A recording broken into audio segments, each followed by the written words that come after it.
Welcome to the Loadout Music Podcast, featuring intimate conversations with emerging and established musicians, recorded at the Gaslight Studios in St. Louis. And now your host, Aaron Perlett.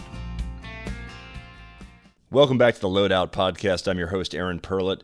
My next guest is arguably one of the most influential musicians of the past half century. He's a Grammy Award winner, a true legend in bluegrass country and Americana music. John McEuen, co-founder of the Nitty Gritty Dirt Band. John, thanks so much for being with us today. I was looking around for who you were describing. Thank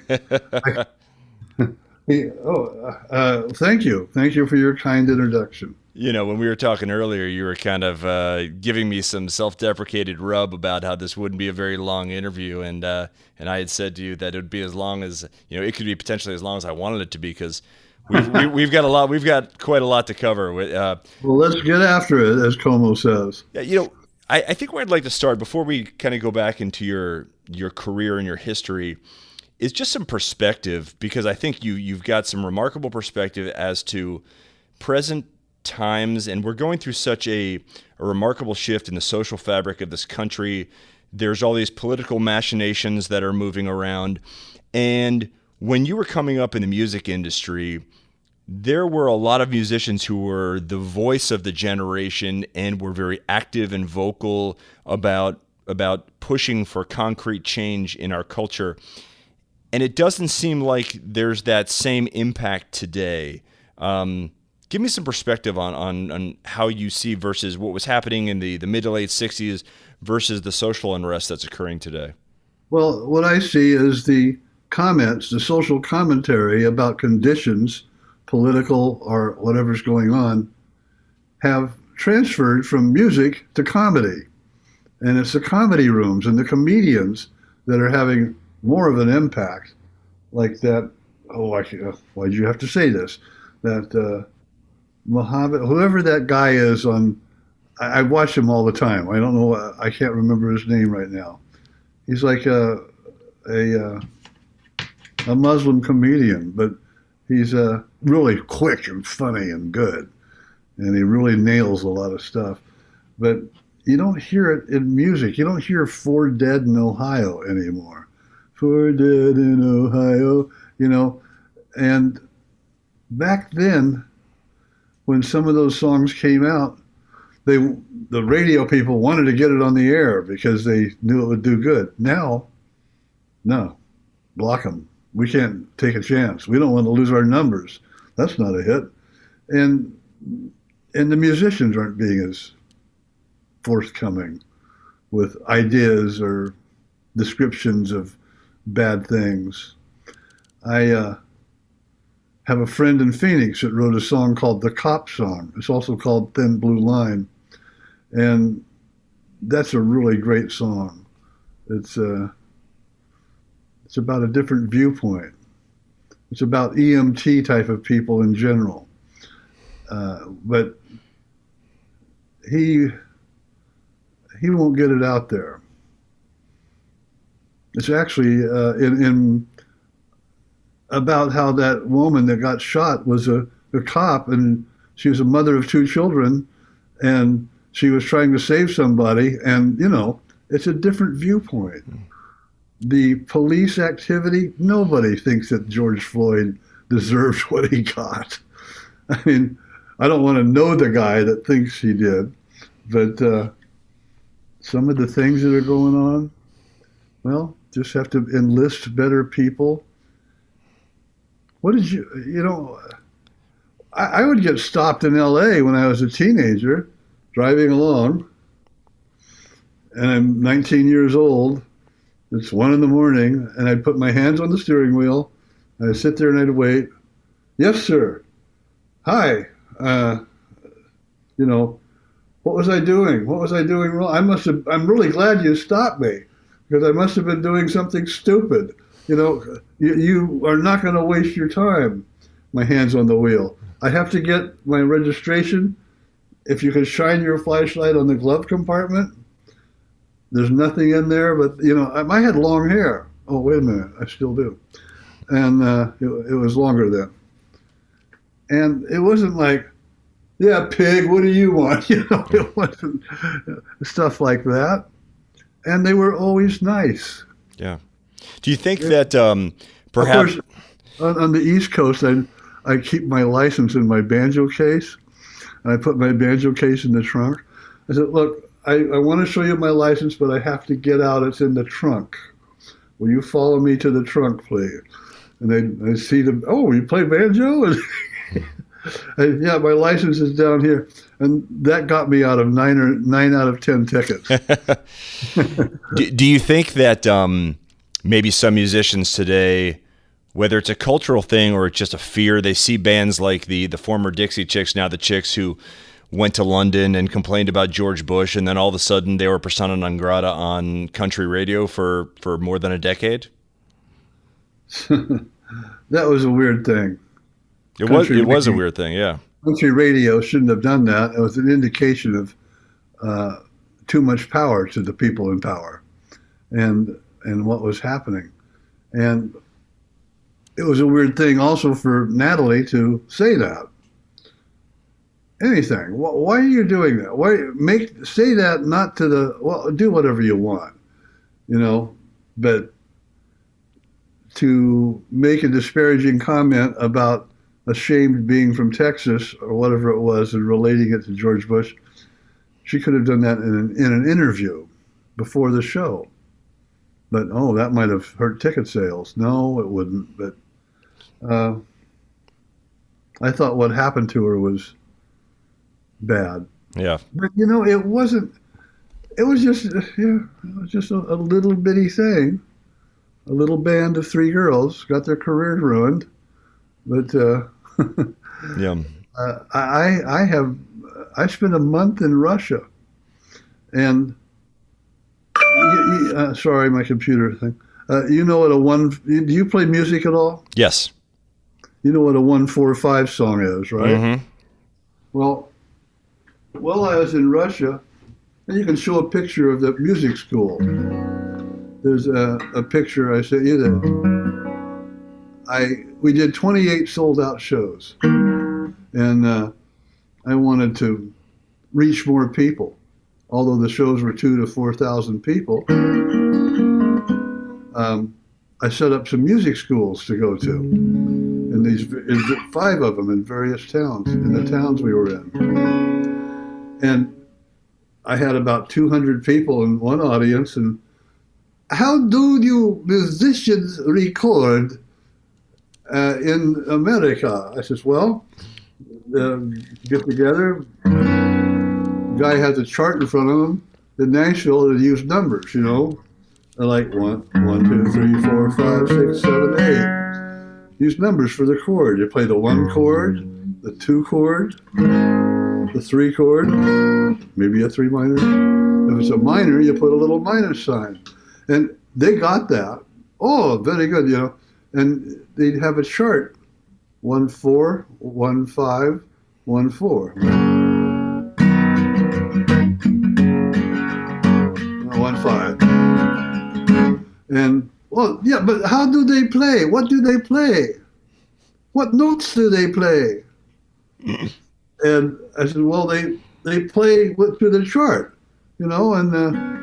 but what notes do they play? I said, how stupid can you, well, you play, you play notes around the chords on the chart. And I got it, what they were having trouble with. I said, you play what you feel. You play what's in your heart to play. You listen to the song. And you play what you feel will be good for it. And the room starts chattering. It got a standing ovation. Such a country. You play what you want. It is. I was choking up, man. It was just incredible. You play what you want. And that was about the second week. The first night, we sat in. We took over the stage in a little hotel. It was the biggest hotel in Russia. They didn't know how many rooms they had. It was over 5,000 rooms. and they had 3 different check-in desks. And in the dining room, there was a band set up playing, and I went and talked to them. And we used their instruments. I had my own banjo. It was always with me. And a few hours later, Gary Register and I were coming back from Red Square. We'd gone out to see the sights. It was midnight. We get back at midnight, we hear this little tinkly music, you know, off in the distance. We found, coming out of a broom closet, the band. We're in there listening to a tape recording of what we had played, of the 3 songs that we did. And it was not good. But you know, the guitar the guy had a broken string that was tied down here on the other side of the headstock. The cymbals were cracked. The sticks were taped together. The bass had action that was really high. I said to the guy, "You're listening to that music. Music is fantastic." Yeah, so we listened. "I hear the freedom of America. We hear the freedom of America in what you play. And we can tell that you do not do what you were supposed to do," or something like that, you know. And that was really, you hear the freedom of America in how we play. That's the biggest compliment I think I've ever had. And that should have set me up for the music school. But it was a nice trip. So let's take a step back. I'd love to. Where did your? I mean, so you're a guy who's played nearly 10,000 live shows in your lifetime. Where did your love of music start when you were growing up? From my brother. He was playing guitar.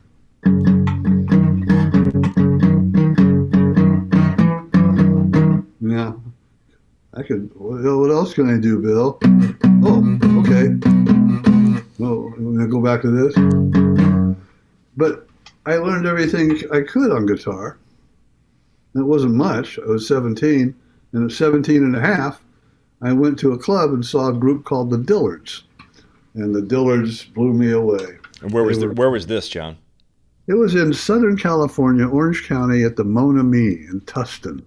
The Mon Ami was a little folk club that was, they served pizza, and it was just it was $2 to get in or something, which was, that's a lot. Well, it's not bad. And I saw the group, the Dillards, which was later called the Darlin Family for the Andy Griffith Show. And Doug Dillard walked up on that stage. I didn't know what I was going to go see. And ladies and gentlemen, from Salem, Missouri, the Dillards. They walk up there, and Doug kicks off Hickory Hollow. It's a banjo tune that is lightning fast. And I just sat there, oh my God. And I went home that night and took my guitar and took the 5th string off, and took the 6th string off, took the 5th string off, put a 1st string here, and an HO railroad spike at the 5th fret to make it short, so I could have it like a banjo. Then I had to go see Rodney the next night and say, I fixed my guitar like this, how do I tune it? I didn't know what to do. And that was around when I got into the banjo. At 18 years old, my father gave me my first banjo and also told me, this music thing, I think you're going down the wrong road. Well, thanks for being supportive, Dad. And anyway, he thought we'd end up in bars. Several years later, he heard the first song on the radio. He started liking it. Then he passed away at 52 from sleep apnea, something that I have. You know what sleep apnea is? Yeah. For those of you that are listening, if you know somebody that snores, or you snore and don't want to admit it, well, check into it. It might be sleep apnea, where you stop breathing. Every now and then you go, and about 30 seconds later you go, and it shortens your life. And I think my mom sent me a newspaper clip. You know, when older people quit writing letters, they send newspaper articles and write in the border. You know, I think you should read this, and blah, blah, blah, blah, blah, blah. And cannot tell you how many of those I have gotten from my mother over the years. So newspapers. Oh, yeah, Washington Post articles, this clipped out with a little handwritten note in the margin. Yeah. Well, this one was about sleep apnea in 1989, and I got me a CPAP machine. I've been using it ever since. Saved my life. Yeah, yeah. So you're growing up. Is this the late 1950s, early 1960s that you first? No, this was 1964, 5, 6. Okay. Saw the Dillards in 64. Graduated high school in 63. Steve Martin and I were hanging out in Disneyland before. No, I didn't see the Dillards in 64. It was more like 60, 65. Oh, wait a minute. You got me going here. Let's see. Doesn't matter when I saw him. I've known Rodney Dillard my whole life. He's a good friend. Well, where did you mentioned you were hanging out with Steve Martin. You know, you produced a record for him in a Grammy-winning record in 2010. I've seen some great old photos of you and he and Jerry Garcia. Where did your relationship with Steve Martin begin? I was trying to work that in smoothly, but it began in Disneyland. I wanted to get a job working the magic shop in Disneyland. I was 16. Steve was too. And we were hanging out, and finally, I don't know exactly who got the first job, but it was like within a week we both got hired to do tricks at the magic shop all day long, to sell them. To sell? Oh, you take money? Oh, I put it in the register? It was great training ground. Great training ground. It made me realize I wanted to be a performer. You want a sack or a bag with that? What's the difference? Well, the sack has an opening on the bottom and the stuff falls out. Let me get you a bag. You say stuff like that. Okay, you know, and just messing with people. And there's no difference. And you learn a bunch of lines. And you do tricks with patter. And the audience would change every 20 minutes. Maybe every 20, 30 minutes, they'd drift through the store.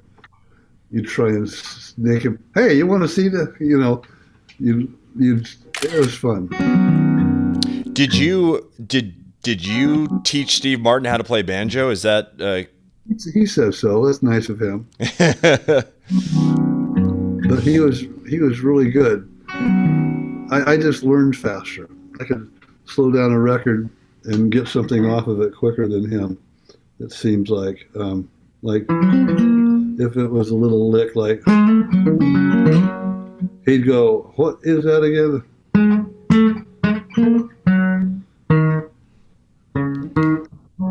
gotta get my guitar in the picture. But he would get it finally, and he started writing songs early. And it was really interesting that he wrote some of my favorite banjo music. And then fast forward, I did the music for 2 of his TV specials. I played on one of his earlier recordings. I used to go up in the light booth with a banjo and play in the announcer's mic. During his comedy shows, you would do that? No, he'd go on stage with a banjo. He'd walk up to the microphone, and I'd start playing. It looked like he was playing it because he was playing a song that I knew exactly what he was going to do. You know? Uh-huh. And he's playing along. Oh, this is really easy.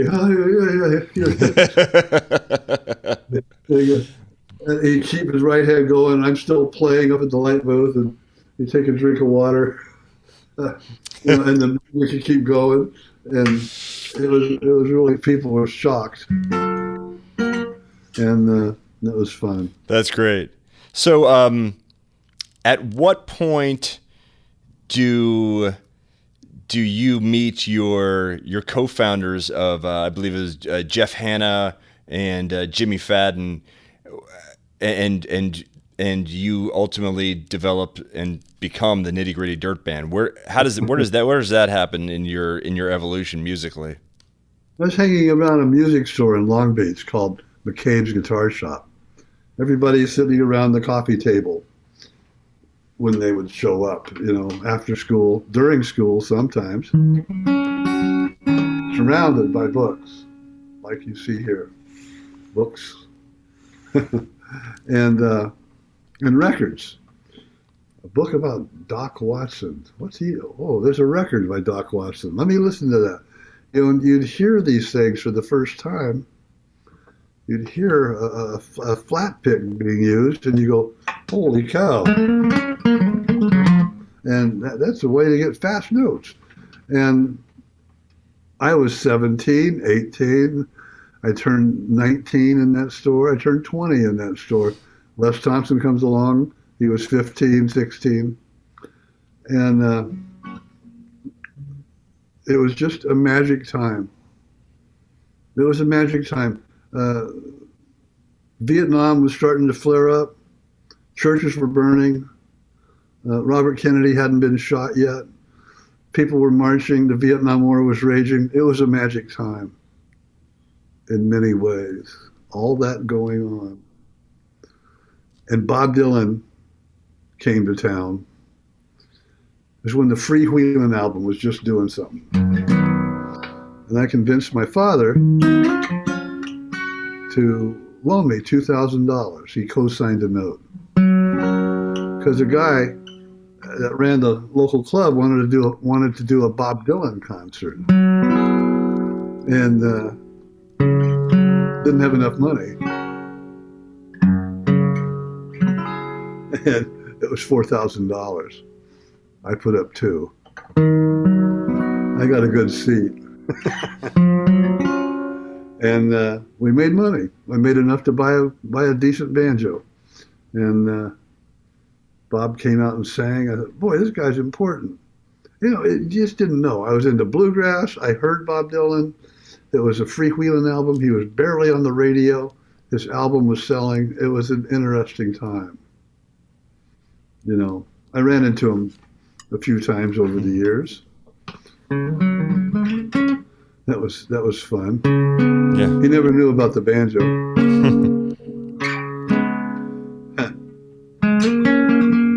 Fast forward that one to Lakeland, Florida, and I booked a day off because the Rolling Thunder Revue was playing in Lakeland. You know what that was? Bob Dylan, yeah. Friedman, Joan Baez, a whole bunch of people, sold out. And I go to the concert for sound check. That's when you can get into a concert, or it used to be. You just go to sound check at 4:00 and wait. Or go in, walk in like you own the place and you'll be fine. And I was watching, I had my hand on the stage like this, just watching Dylan and Joan Baez, a couple tech guys, a band member. They're all staring at a direct box, a thing you plug the guitar into. Yeah. And they can't get it to work. I've got the same direct box. I'm going to watch this. And they're putzing around. And I'm on the front edge of the stage just watching. The room behind me is empty, except for the audio board in the middle. And take the cord and plug it in back in the second hole from the left.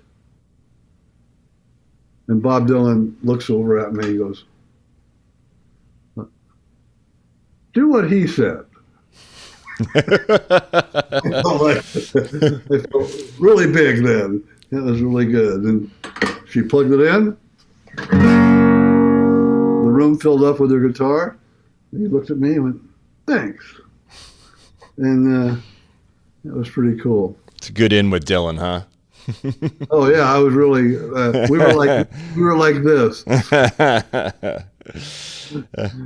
And but a lot of these stories, like ones about Leon Russell and various people playing with Levon Helm.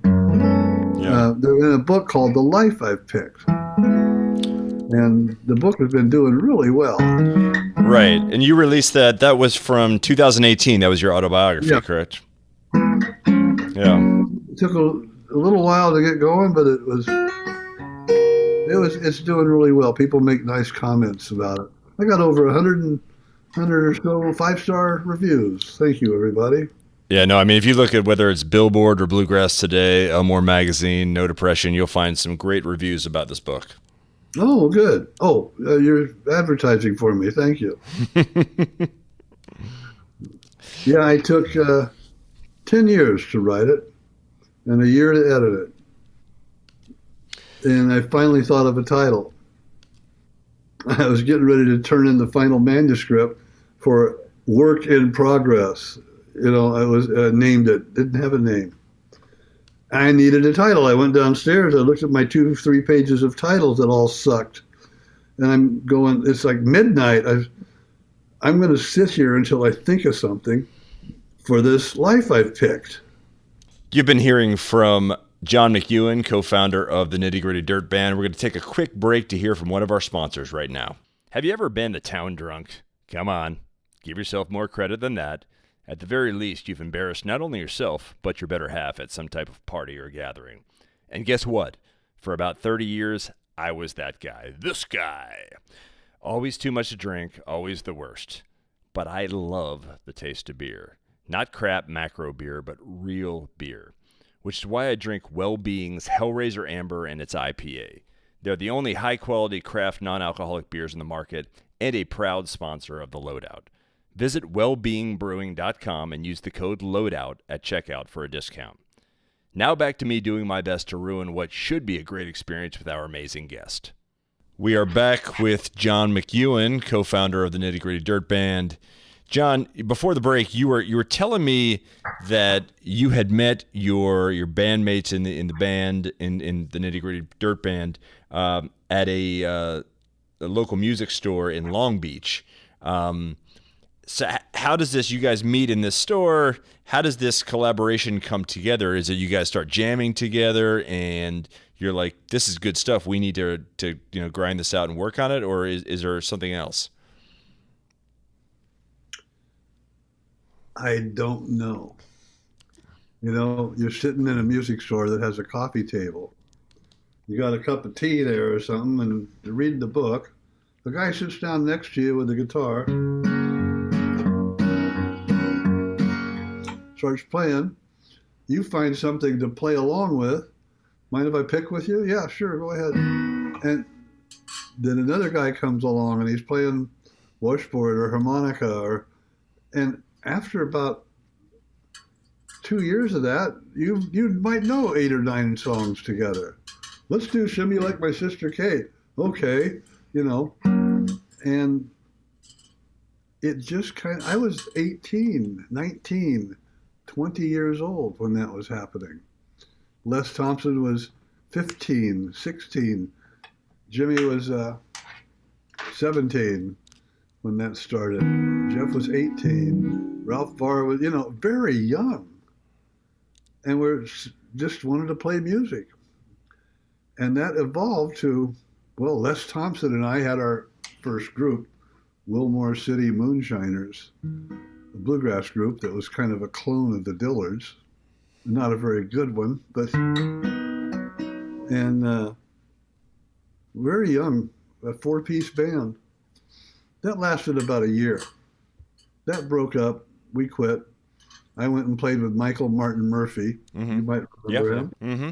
And but that only lasted 6 months because he was calling it the Texas Twosome, and I wasn't from Texas. The other guy was. There were 4 of us. Why is it called the Twosome? But I ended up playing on 5 of Murphy's albums. Wildfire and Carolina and the Pines were a couple of good ones that came up 10 years later. But so time is going by. 8 months.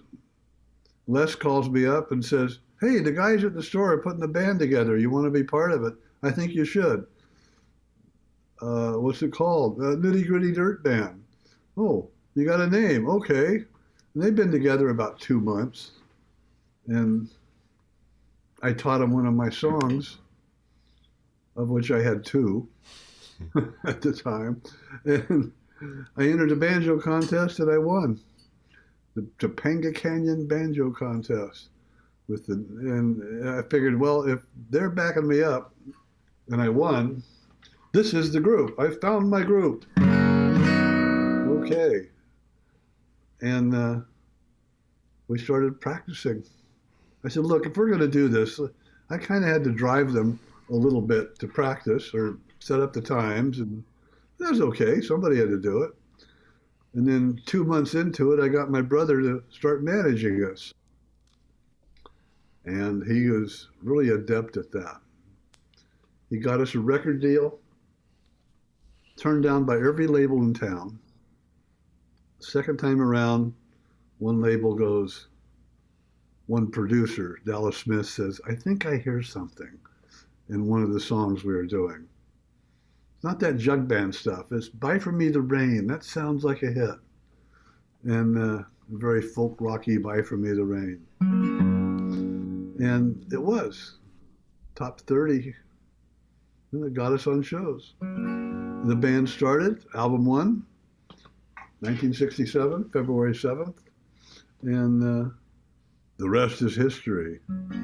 Well, and also there that was a time where there was a very important element of country music coming out of Southern California, of bands like the Nitty Gritty Dirt Band, like New Riders of the Purple Sage, like the Flying Burrito Brothers, like the Byrds, that really began, Merle Haggard too, really began to kind of change the face of country music, because whereas the country music coming out of Tennessee and Kentucky was more out of the churches, the music that was being created in California was a different thing altogether, and you know, add a little, you know, swing music from Texas, and these influences all started to really impact the sound of country music in the 70s ultimately.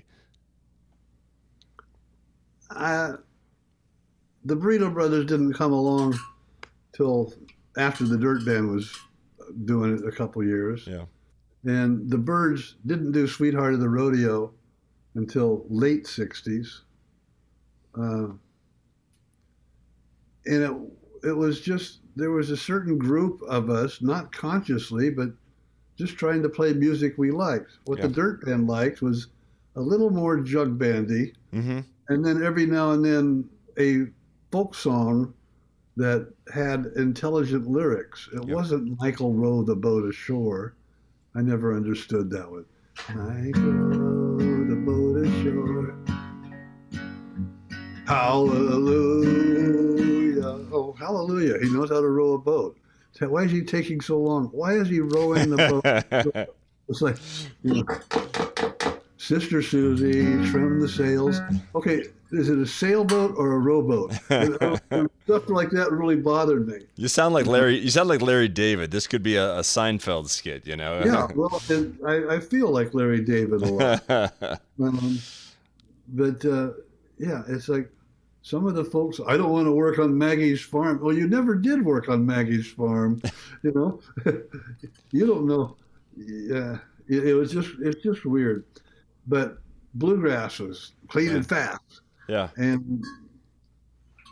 But it's very interesting though, how this, I mean, I think today there's become this pretty significant split today that began, I think, back when the Nitty Gritty Dirt Band was really starting, that has influenced what is country music today, between what's on the radio today, this kind of country pop, and what a lot of people consider real country music. Some people call it outlaw country music, but it was infused with different things like folk, like Americana, like bluegrass. And you guys were really at the very beginning of that, what drove this split that's in the industry today. I mean, at least that's what I see when I hear, even when you listen to like Hank Williams Jr., it's a very different sound than his father, and even his son Hank III. It becomes even more electric, more rock and roll. But there's this massive divide, and you guys seemed like you were really at a critical juncture of that and what was coming out of Southern California. Well, to me, it was just trying to get on the radio. Yeah. Let's try this. We can't do that. That song's a rock and roll song. We can't do. How about this one? How about the one Rodney Crowell wrote? By the time we'd been together 17 years, we had Bojangles. We had done the Circle Be Unbroken album. The Will the Circle Be Unbroken album is very important. It's number 6, episode 6 of the Ken Burns documentary on country music.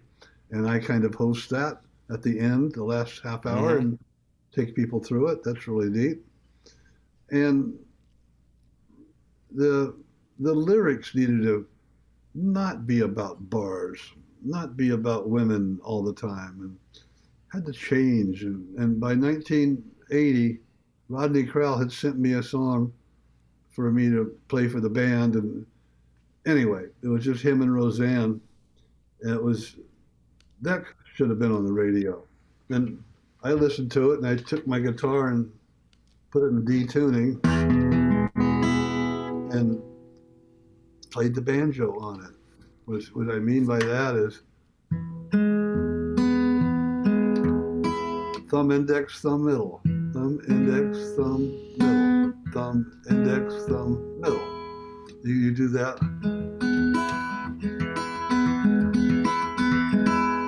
It's a world of music that opens up. It's called double thumbing. I've been selling that for years. You play it.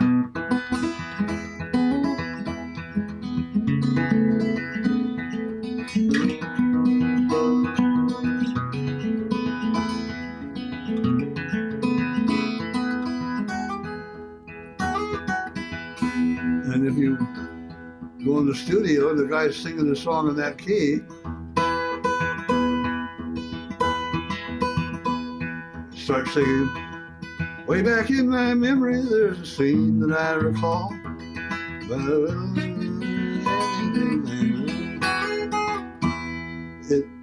When he started singing that, I went, this sounds like it's coming out of the radio.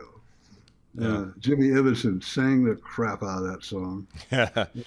Well, you kind of breezed by Will the Circle Be Unbroken. I think for listeners, it's really important to because that was I believe your 7th album for the band, but that was pretty good. 6th one.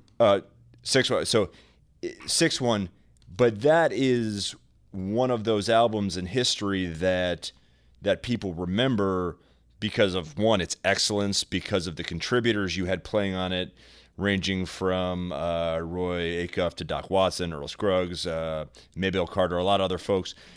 But that has become kind of a historically significant marker for the Nitty Gritty Dirt Band, as well as the 2 follow-up albums you did, trying to kind of recreate that, Volume 2 as well as Volume 3. Volume 2, which won I believe the Country Music Association Album of the Year in '89 and 3 Grammys. What's that coming into the picture?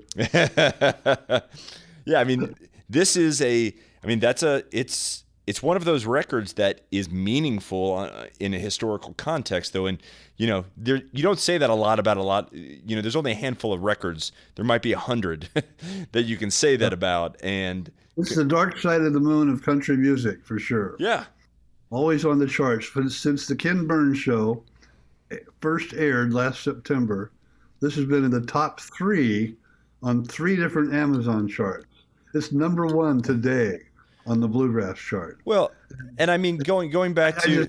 That's unfair. Give somebody else a chance. No, but going back to where we started, and you were kind of self-deprecatingly poking at yourself, I mean, from a career standpoint, you've got to look back at that record and be like, I made that. I mean, this is... What was I self-deprecating about?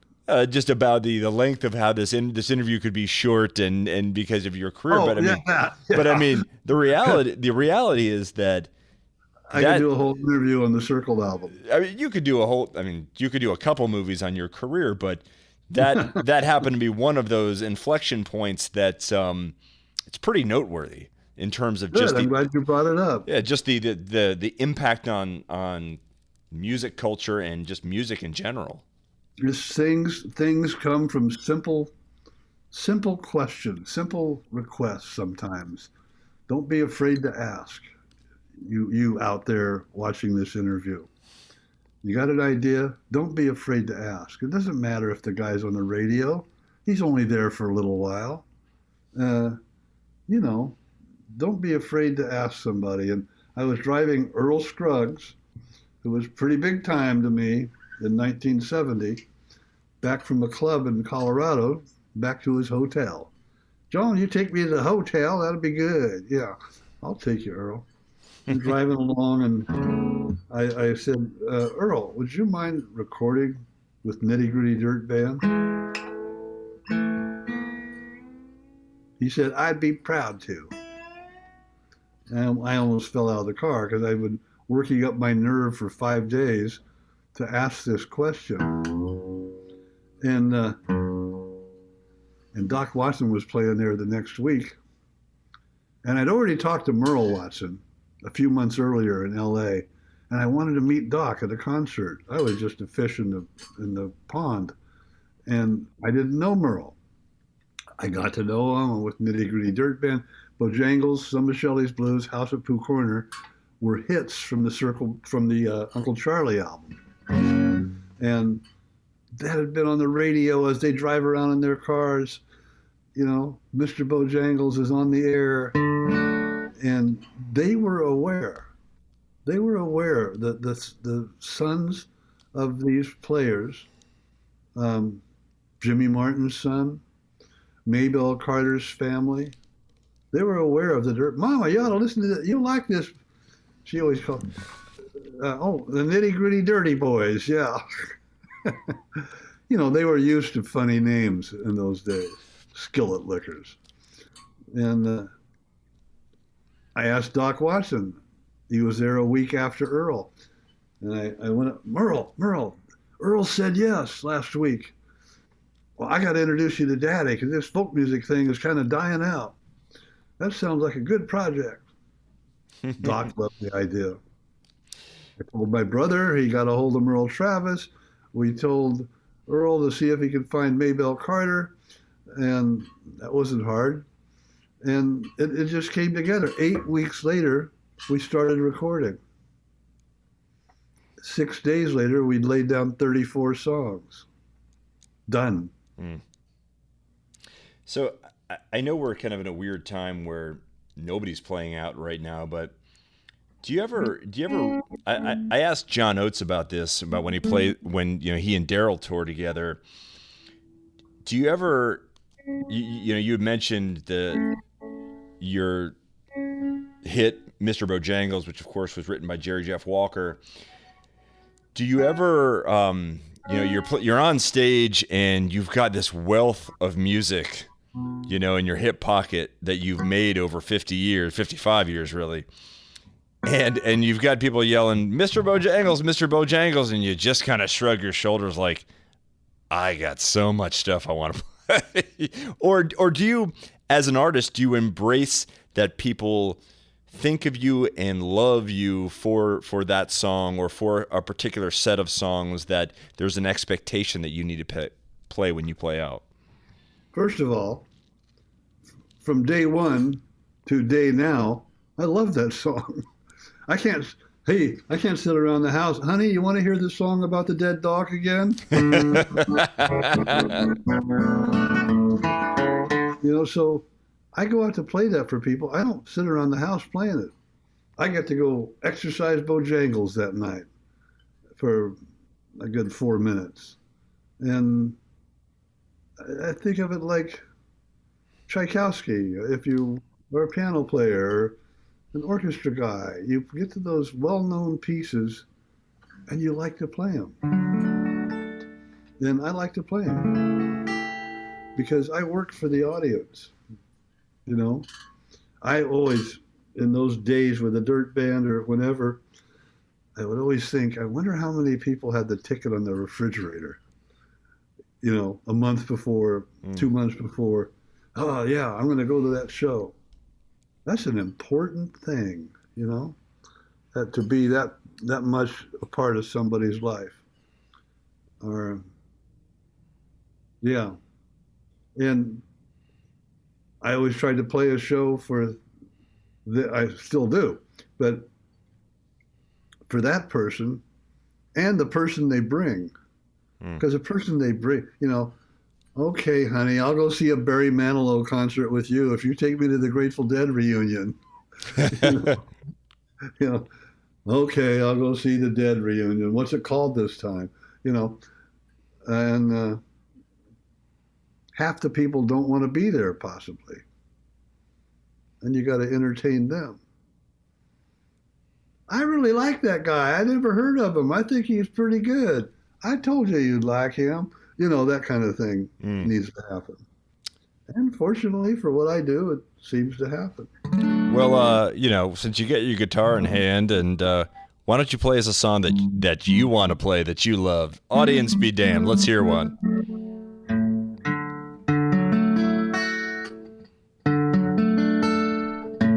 Checking the tuning. So, whoa.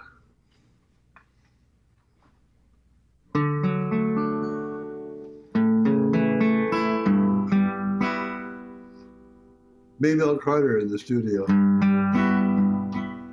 She was awful nice to a bunch of boys. I was 24 years old, 25,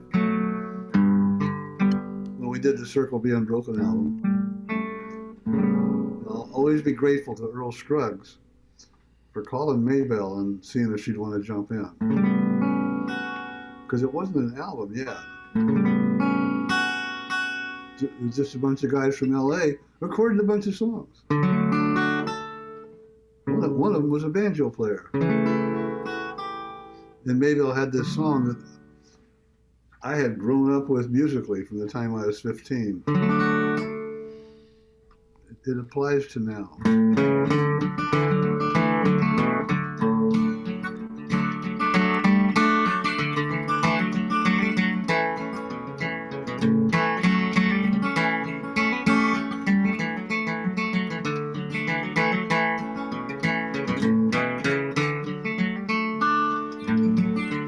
There's a dark and a troubled side of life. There's a bright and a sunny side too. Though we meet with the darkness and strife, may the sunny side always come to you. Keep on the sunny side, always on the sunny side. Keep on the sunny side of life. It will help us every day. It will brighten all our way if we keep on the sunny side of life. Oh, pick it, boys.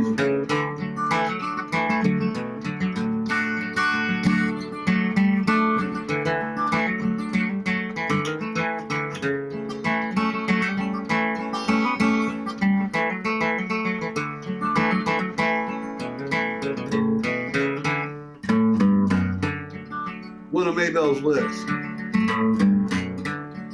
Only one I ever saw do that. Oh, the storm in its fury broke today, crushing hopes that we all held so dear. Clouds and storms, in time they'll pass away, they will.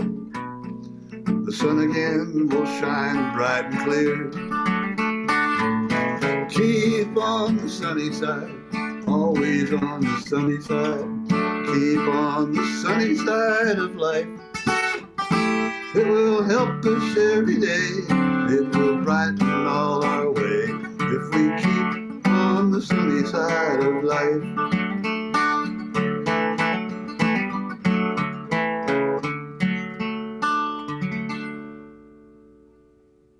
Amazing. Thank you. Thank you. That's John McEuen, best known as one of the co-founders of the Nitty Gritty Dirt Band. We're going to take a quick break here for a message from our sponsor. And now a quick word from one of our sponsors. Have you ever wanted a tightly wrapped American flag around your waist with a giant bald eagle face placed squarely on your junk? Or how about a Steve Harvey coronavirus mask? Or maybe the next evolution of jorts in the form of a hot and sexy denim Speedo?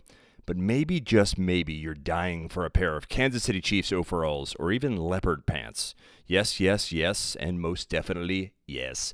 And it's all pretty easily found at Shinesty, the perfectly weird party gear website that I find myself escaping to every time I need a mental break from the miserable 2020 we've been having.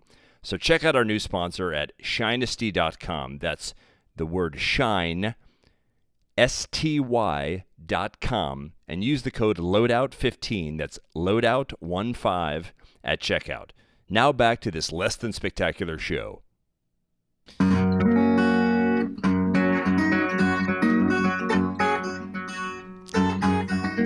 And we are back with John McEuen, legendary musician. John, thanks so much for being with us today. Like I said to my mom, thanks for having me. No, really, this has been pretty remarkable. I mean, we get a lot of guests on the show, and it is it's an honor to have you with us today. And I'm one of them. One of my favorite stage lines. There have been many songs written, and this is one of them.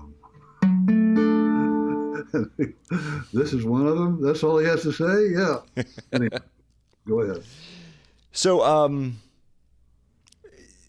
what, we're in this weird time right now where we're just kind of all locked down, and there's a couple industries that have been just absolutely hamstrung by this pandemic. And one has been the entertainment industry.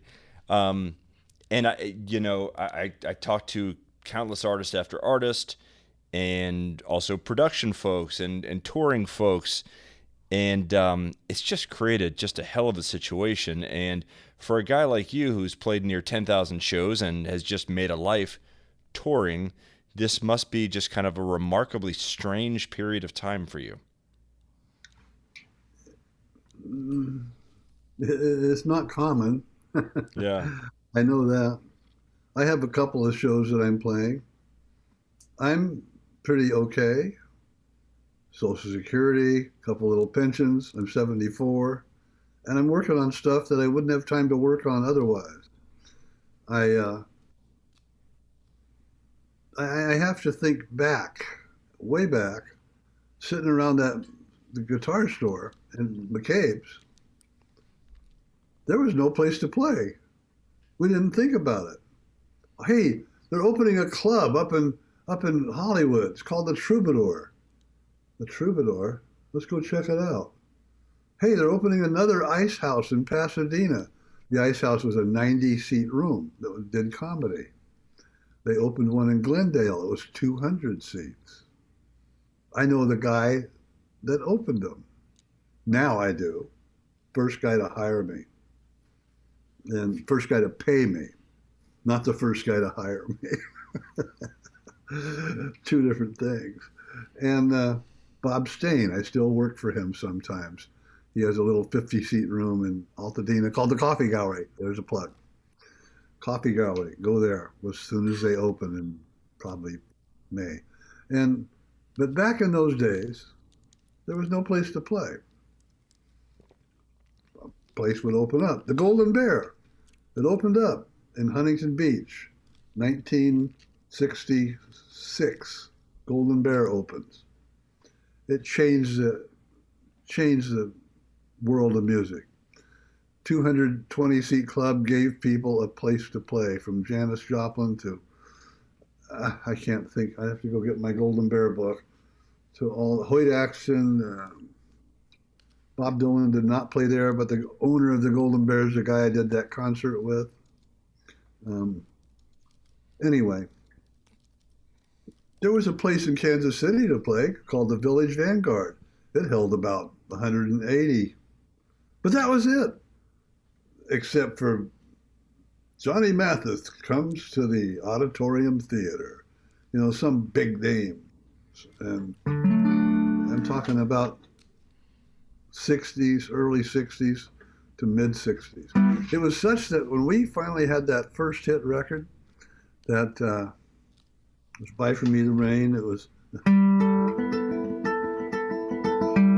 Rain. You probably don't remember that. You don't remember that, do you? Oh, I do. Buy for me the rain, my darling, buy for me the rain. Buy for me a crystal pool, falls upon the plain, and I'll buy for you a rainbow and a million pots of gold. Buy it for me now, dear, before I am too old.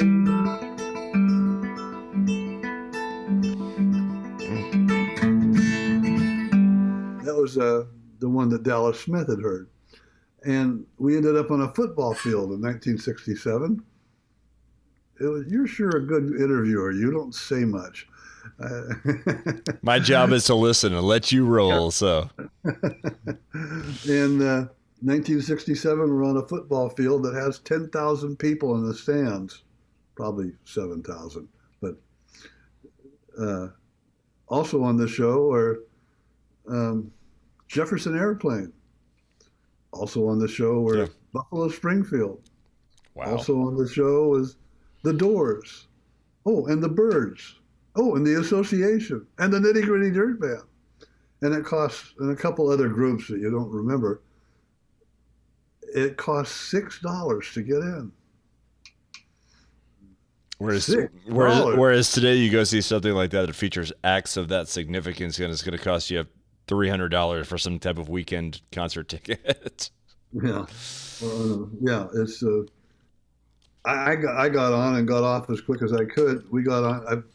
I was glad because I wanted to go see Bill Monroe at the Ash Grove. The Ash Grove is what is now known as the Improv, the Improv Club. And I ended up sitting in with Bill Monroe that night, much to my surprise, playing the banjo.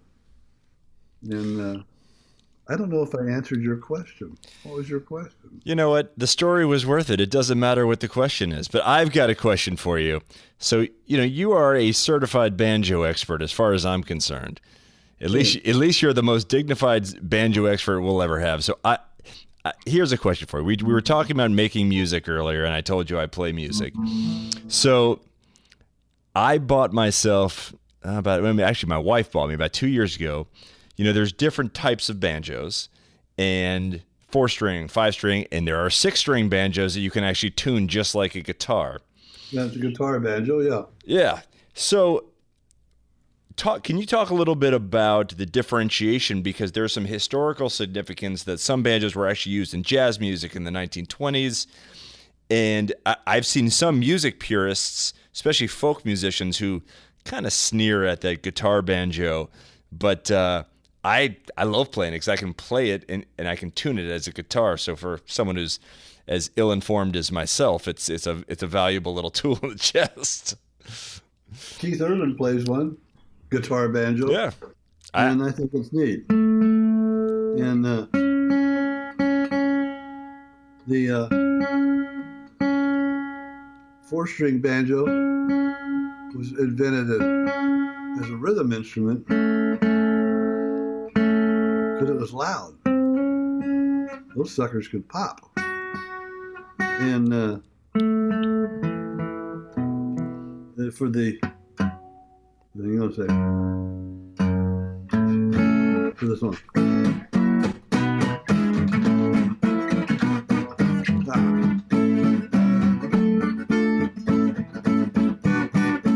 For the songs that were like, hey everybody, we're going downtown.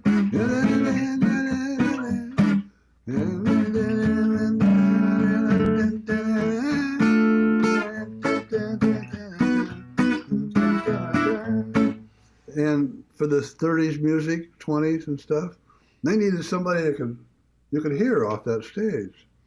So the 4-string banjo, which is tuned like a couple different ways.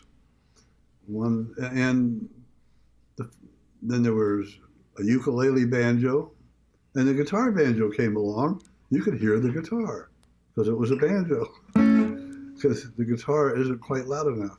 Yeah. That's what the dobro was. the doPERA brothers put the resonator, doPERA, on the brothers, put the resonator on a guitar, the big round metal thing, and it became the dobro, so it could be heard in that orchestra. But they did it towards the end of when electric guitars had come along. And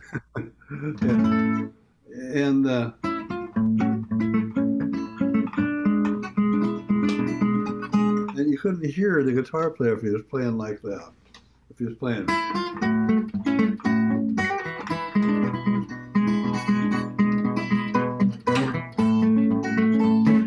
If he's doing that in an orchestra, you'd never hear it. It'd be like this. Everybody else is playing, And so there's that. Where does that... So I have found one thing that I find remarkable about the banjo, as I've tried to even play the sixth string, the guitar banjo, it's the finger dexterity that it takes to play the banjo correctly and truly pick it, because you can't play it like a guitar. How do you learn that type of finger dexterity? Because it takes, the speed at which it takes is so much faster than just simple guitar strumming. Start out slow. Start with easy songs. Start with admitting that you don't really need any friends. You don't really. That's perfect. That's perfect, because I have no friends, so that's okay. It's great for me. Get the Pete Seeger How to Play the Five-String Banjo book. That's what Steve Martin and I learned a lot from. Yeah. And you just start off with double thumbing, like I said, on the banjo. Change the rhythm. It's the same thing.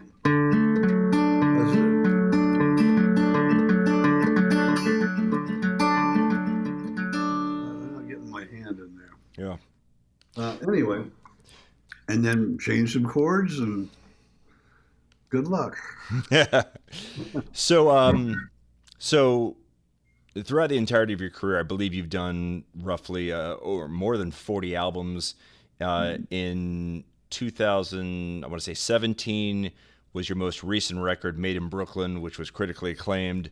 We were talking about earlier kind of how strange this time is, and quite frankly rather sad that artists can't play out. What are you doing to keep busy?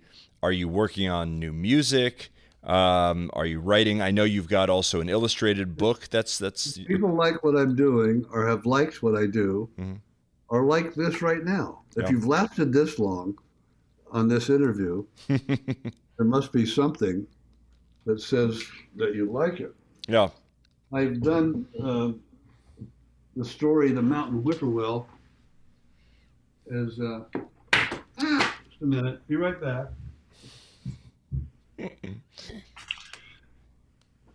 The Mountain Whippoorwill is a poem that I would do for many years. I still do it. Up in the mountains, it's lonesome all the time. Up in the mountains, it's lonesome for a child. Whippoorwills calling as the sap runs wild. Up in the mountains in the fog, everything's as lazy as an old hound dog. That goes on like that for 7 minutes. And I've decided to make a children's book of it. This is an adult children's book. This is a mock-up of what that kind of is going to look like, only it's going to be bigger. This is The Mountain Whippoorwill. And that's based on the Stephen Vincent Bennett poem. Yeah, and which was written from the inspiration in Calhoun, Georgia. And who is doing the illustrations on that? It's done by Jazz Ingram and Buddy Finahy. You ever heard of Magic Mellow Mushroom? Yeah. Pizza. The guys that run the pizza company, that ran the artwork for the pizza company. Okay. And they're fans. And that should come out this year. I want to have, next year, I've got the audio version. There'll be an audio version of me doing it, along with an audio version with no one doing it, just so you can do it with the audio. And play the music and sit there and recite the poem for your kid if you want, They can look at pictures. That's the Mountain Whippoorwill book. I have an illustrated book of one of the poems that was my sister's favorite poem, The Cremation of Sam McGee. That's really good. You know, it's that's about 6-7 minutes. It's one of the best recordings. One of the best. I listen to it 5 times a week. It's really sick, but I usually can get to sleep around the middle somewhere. Do you know that poem? No, I do not know, but I tend to do the Another one that doesn't know it is written in 1908 by Robert Service. There are strange things done in the midnight sun by the men who moil for gold. The Arctic trails have their secret tales that'd make your blood run cold. The northern lights have seen queer sights, but the queerest they ever did see was that night on the marge of Lake LaBarge. I cremated Sam McGee. Now, Sam McGee was from Tennessee, where the cotton blooms grow. Anyway, it goes on like that. And the music underneath it is one of the best scoring jobs I've done. It's got several other things. A letter from the Civil War, a soldier writing home, and then another letter from the Vietnamese soldier. American soldier in Vietnam. And then it's got a Hank Williams song, Hank Sr., that he did as Luke the Drifter. I think it's a cool song, and I don't know if people like it or not. Did you ever sit straight up in bed with something circling around your head? You swatted in and it whizzes by, just one pesky little fly. Shake your head, twitch your nose, settle down to sweet repose. Then when you're just about to doze, fly trouble. Buzz, buzz, buzz. And anyway, it's called Fly Trouble. And there's one called The Newsman, which is a couple of pieces that I wrote that I just hope it does well. Well, John, I hope people like it. And if you like the Circle Be Unbroken album, the remastered version I put out has extra photos, liner notes, pretty cool. Also, I remastered it for an LP. So if you want to get great grandpa or grandpa a cool present, you get them the LP. And it's really good, too. Has a poster inside. And there'll be a spoken word version of The Life I've Picked coming up next year. And a couple other things. I do my XM show every week. Every month. Right, that's the Acoustic Traveler on Sirius XM. Yes, it's on the Village channel. They play it 7 times a month. You've been doing this, 15 years you've been doing that show? Oh, man. Something like that. Well, John, this has been pretty remarkable, and it's been a real honor to have you on. And Thank you. Would love to have you play us out with a song here, if you wouldn't mind one more song for us. I think you can do it. I believe in you as a people. Let me go up to here.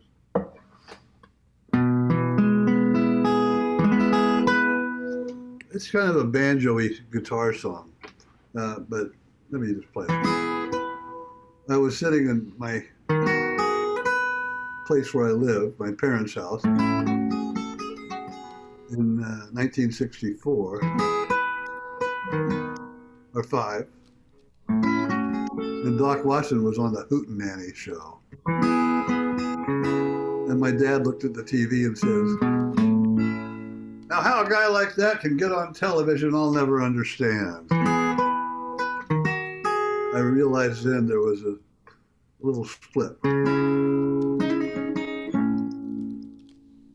I'm not sure he ever understood, but he got me my first banjo. This is a Doc Watson song called Finger Buster.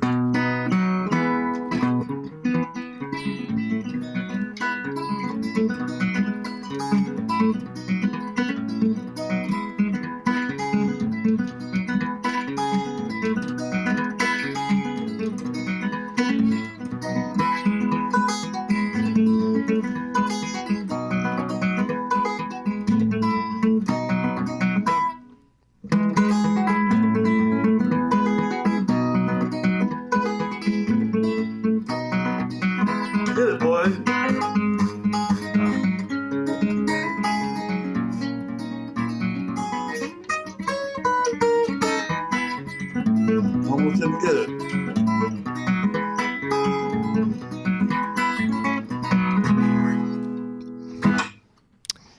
John McEuen, legendary musician, founder of the Nitty Gritty Dirt Band. You've been listening to A founder. You've been listening to the Loadout Music Podcast with Aaron Perlett, presented by Wellbeing Brewing and Shinesty. John, thank you so much for being with us today. It has truly been just an honor and everything that I imagined. Thank you so much. Well, like I said to my mom, thanks for having me. And we'll see you down the road. Hey, folks, if you made it this far, and judging by our numbers, you haven't, thanks for listening to the Loadout Music Podcast.